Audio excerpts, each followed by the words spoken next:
అంత పిచ్చున్న మధుబాబు నా స్నేహితుడు అని చెప్పడానికి నేను ఈ సందర్భంగా గర్వపడుతూ, మధు నేను ఏం చెప్పలేను, ఏం ఇవ్వలేను, జ్ఞానాన్ని పంచడానికి, రుణం తీర్చుకోవడానికి ఏ సంబంధం ఉండదు.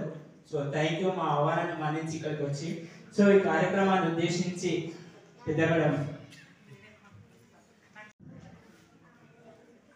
జిజ్ఞాస టీం వాళ్ళు మన పాఠశాలకు వచ్చి చాలా రకాలుగా, నాకు సైన్స్ గురించి ఎక్కువ అవగాహన లేదు, కానీ సార్ చెప్పినవి మీకు అన్నీ అర్థమైనాయా?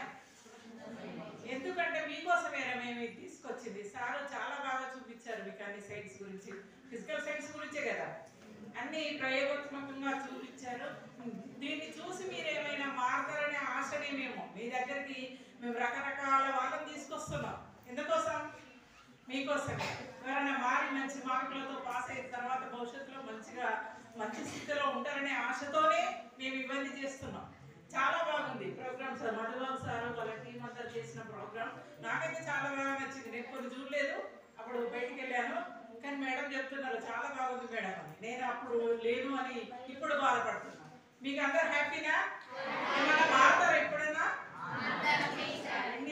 ఇంత ఓపికగా ఇన్ని గంటలు సారు, మరి సారు ఎక్కడ కూడా సార్ రారు మన దగ్గరికి. ప్రత్యేకంగా ఎందుకు వచ్చిందంటే జాకెట్ సారు, మన శ్రీధర్ సారు, నాకు కూడా సార్ చాలా బాగా తెలుసు ఎప్పటి నుండో.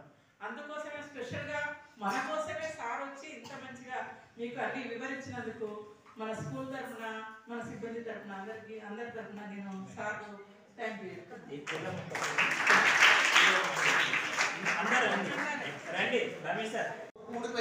ప్రయోగం చేస్తుంటారు చూసారా, అనుకోకుండా తిప్పేటప్పుడు కొద్దిపాటి నిర్లక్ష్యం చేసినా ఆ గ్లాస్ కింద పడుతుంది.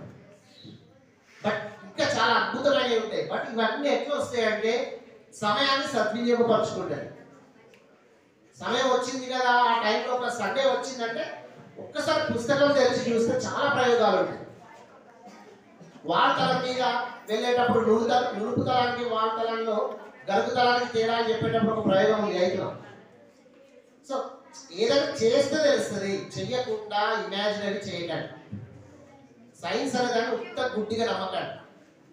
ఖచ్చితంగా ఏం చేయాలా, ఒక్కసారి ప్రయత్నం చేసి చూడండి.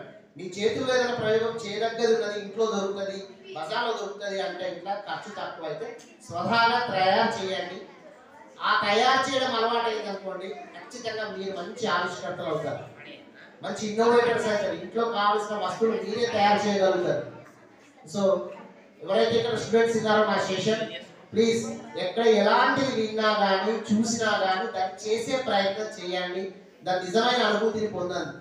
మీరు చేసి మీరే తృప్తిగా దాన్ని పనిచేసే తీరు తెలుసుకోండి. ఓకే, అందరూ కూడా ఆల్ ద బెస్ట్. తప్పకుండా మీరు చేస్తే తప్పకుండా సఫలీకృతం అవుతారు, సక్సెస్ అవుతారు. చేయకుండా అన్ని గాలిలో తిరిగితే ఆ ఎరకాల లెక్క నవ్వుకుంటూనే ఉంటారు. Okay, Thank you, madam. Thank you so much. Now I request students